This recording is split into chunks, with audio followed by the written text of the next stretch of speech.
द्वितीय विश्व युद्ध के बाद समझौता हुआ कि इजराइल को यहाँ रहने दिया जाए। ज्यादा एरिया फिलिस्तीन को दिया गया और 45-46% एरिया इजराइल को दिया गया। अरब वाला घुसिया गया सब, 6-7 को देश मिलकर इजराइल पे हमला कर दिया सब। मारा इजराइल 6 को मार के गिरा दिया और इजराइल ने 75% पे कब्जा कर। तब अरब वाला कहेगी ना ना ना 52% थी। तो कहा सर इस बार बड़ा हमला किया जाएगा। एक दिन इजराइल उड़ा ना, पहले ही जाके सबके एयरफोर्स को मार के गिरा दिया और कब्जा कर लिया 90%। अभी गाजा को पूरा कब्जा कर लेगा, 95 हो जाएगा। धीरे धीरे धीरे धीरे पूरे सेकेंड वर्ल्ड वॉर जब चल रहा था ना, तो सेकेंड वर्ल्ड वॉर के टाइम पे जर्मनी बहुत प्रभावशाली हो रहा था। जर्मनी बहुत प्रभावशाली था और जर्मनी में बहुत बड़ी संख्या में यहूदी रहते थे। ज्यूज यानी यहूदी रहते थे। जर्मनी ब्रिटेन पे हमला कर रहा था, बट यहूदी जो खुद जर्मनी में रह रहे थे वो जर्मनी का साथ ना देके ब्रिटेन का साथ दे रहे थे। और यहूदियों के पास बहुत पैसा था। तो हिटलर देखा तो कहा कि तो गद्दारी है, हमारे देश में रह के और तुम ब्रिटेन का साथ दे रहे हो। हिटलर ने यहूदियों को मारना चालू किया। कोई कॉलेज लेता था हिटलर और उसमें सारे यहूदियों को भर देता था। अब मार और के मुँगा देता था, यहाँ भागो, यहाँ 1000 आदमी को भर दिया, 100 आदमी का खाना भेजा, नोचो खाना खाओ। कई बार खाना में जहर मिला के भेज देता था, जो गोली मार देता था, कुछ से कुछ मारता। दुनिया में सबसे ज़्यादा अगर किसी जाति पर अत्याचार हुआ है ना तो यहूदियों पे हुआ है। इसी वजह से वो शक्तिशाली हो गए हैं इतना वो।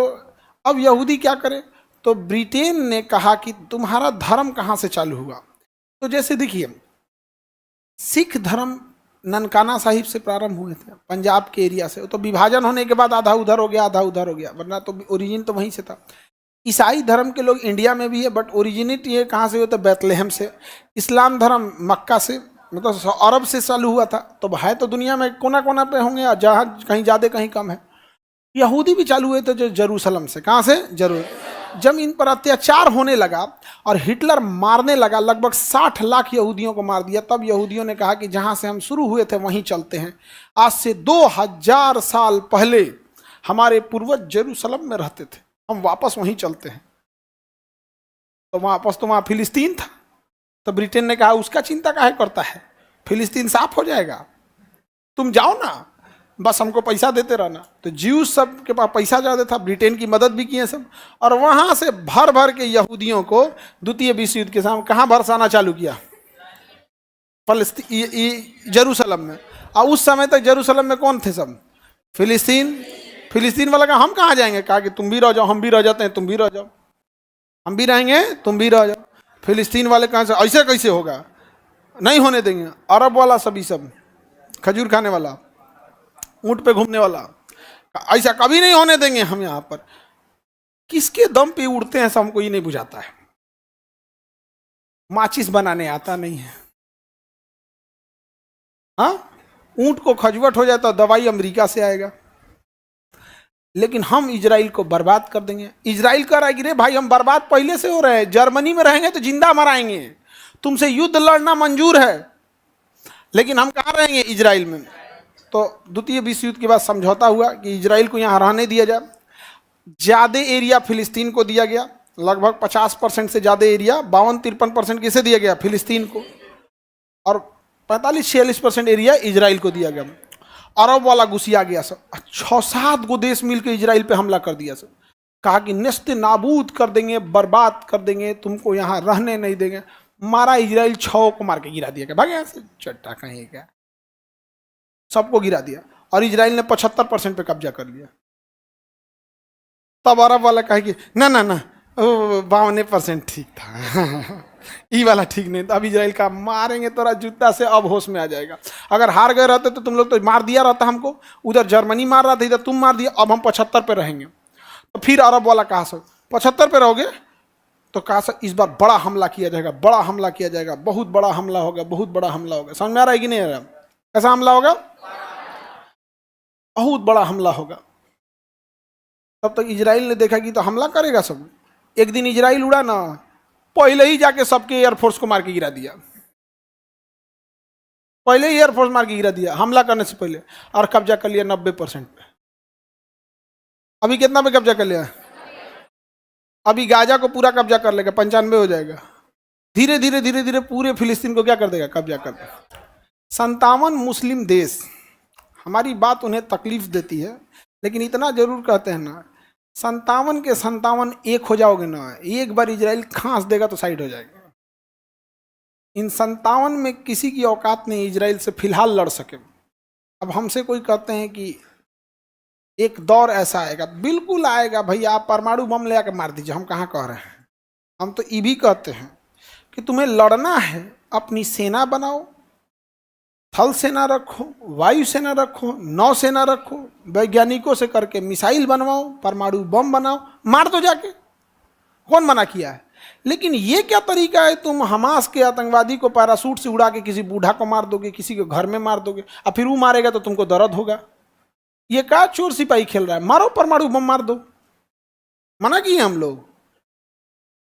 लेकिन ना यहाँ पे, और इजराइल है वो जानबूझ के मारता है, क्योंकि अमेरिका क्या कराने आता है, समझौता। अब बाकी सब डेराइल रहता है अरब वाला। अगर मान के चलिए सऊदी अरब ढेर उड़ेगा ना, सऊदी अरब अगर ज़्यादा उड़ेगा, तो सऊदी अरब अगर ज़्यादा उड़ने लगा तो इजराइल कहेगा, अमेरिका सऊदी अरब को कहेगा मारता तो नहीं इजराइलों को, इसको सऊदी अरब को ही मारो। तो अमेरिका के इशारा पे इजराइल किसी को पीट देता है। इसलिए पूरे अरब वाले गुलामी करते हैं किसकी, अमेरिका की। ये पूरे अरब देश में अभी आज के टाइम पे फलस्तीन में भूखमरी आ गई है, अस्पताल मार के मार दिया गया है, स्कूल तोड़ दिया गया है, और बहुत हद तक बेंजामिन नेतन्याहू अब युद्ध को लंबा इसलिए खींच रहे हैं कि उनको अगले साल इलेक्शन लड़ना है। समझ रहे हैं ना, युद्ध को लंबा खींचने के कारण क्या, बेंजामिन नेतन्याहू का अब इलेक्शन लड़ना है, तो इलेक्शन के टाइम पे अगर जो पार्टी युद्ध कर देती है तो प्रॉफिट होता है। अब वहां पे हॉस्पिटल मार के गिरा दिया सब, जबकि जनेवा कन्वेंशन के हिसाब से अस्पताल पे हमला नहीं कर सकते, वो भी बच्चों के अस्पताल पे। उसके बाद देखो जो खाना की सप्लाई आ रहा था उस पर भी मार के गिरा दिया। अरब वाले खाना दे तो पहुंचा दो भाई, तुम तो पूरे अमीर हो, पूरी दुनिया से काहे कह रहे हो, यहाँ पर अमीर है। यहाँ पे 57 के 57 कंट्री कुछ नहीं कर सकते हैं, क्योंकि ये पावरफुल नहीं है, अमीर है। पावरफुल और अमीर में अंतर होता है। इजराइल, यूरोप, ये अमीर भी हैं और पावरफुल भी हैं। इनका बुर्ज खलीफा इन्होंने नहीं बनाया है, इनके पास तेल है, समझे। दूसरा मजबूरी भी है। फलस्तीन का कहना है कि लोकतंत्र अच्छी व्यवस्था है, अरब में राजा है, तो ये अरब वाले अपने डराई लाता है सब कि अगर हम फिलिस्तीन का साथ दे दिए तो आने वाले 10-20 साल बाद फिलिस्तीन वाले ही कहेंगे कि अरब में राजा क्या कर रहा है, यहाँ तो लोकतंत्र होना चाहिए। तो राजा कहता मरने दो इन सबको, जब तक मरा ही रहेगा सब अपने व्यवस्था देखते रहेगा, सब मरने दो इन लोग को। तो तबाह तबाह हुआ रहता है। तो इजराइल वाला जो मामला है इतना नया तो है नहीं, बहुत पेचीदा मामला हो गया। अब इजराइल आज के डेट में कहता है कि फिलिस्तीन कोई देश नहीं रहने देंगे, और फिलिस्तीन को देश की मान्यता नहीं है। फिलिस्तीन आर्मी नहीं रख सकता है, नेवी नहीं रख सकता है, एयरफोर्स नहीं रख सकता। अब जरा सोचो, अगर इंडिया यही नियम श्रीलंका पे लगा दे कि श्रीलंका नेवी नहीं रख सकता है, एयरफोर्स नहीं रख सकता, आर्मी नहीं रख सकता, श्रीलंका से हमारा युद्ध होगा कि नहीं होगा। यही इजराइल और फिलिस्तीन है, वहां युद्ध होता नहीं है, युद्ध जानबूझ के करवाया जा रहा है, युद्ध जानबूझ के करवाया। फिलिस्तीन को कहते हैं तुम्हें देश की मान्यता नहीं देंगे, तो भैया तू है क्या तब, आप देश की मान्यता नहीं देंगे तो फिर है क्या, वो नहीं समझे। तो जानबूझ के क्या किया जाता है, लड़वाया जाता है। और बड़ी बड़ी कंपनियां जो होती हैं सब, जैसे हमारे यहाँ छत्तीसगढ़ में आतंक नक्सली हमला होता है, ये समझो ध्यान से, जैसे कोई डॉक्टर के पास देखना न एमआर आते हैं सब दवाई का प्रचार करने के लिए, तो वैसे ही बड़ी बड़ी जो कंपनियां हैं सब नक्सलाइट वगैरह को हथियार दे देती हैं, सब एकदम एडवांस हथियार है, मारो इंडियन आर्मी को। जब इंडियन आर्मी को मारने लगती तो वही कंपनियां आती हैं इंडियन आर्मी के पास, आपका हथियार पुराना है, ये हथियार खरीदिए, इसमें प्रॉफिट ज़्यादा है। समझ में आएगी नहीं आ गया, किसी को दिक्कत। हाँ,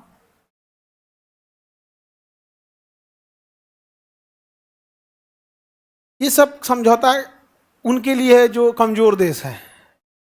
चाइना ने तिब्बत पे कब्जा कर लिया, कोई कुछ बोल पाया नहीं, कमजोर देश के लिए है ये नियम कानून, और किसी के लिए नहीं। भारत भी पाकिस्तान पे कब्जा कर लेगा, कोई दिक्कत नहीं होगा, बस भारत का कोई कलेजा वाला प्रधानमंत्री चाहिए, ढीठ। समझ में गया, 4 को मिसाइल मार के चाय पीने वाला नहीं। ये नियम के रहते हुए इंदिरा गांधी ने बांग्लादेश तोड़ दिया, लेकिन मोदी जी से बलूचिस्तान नहीं टूट रहा है।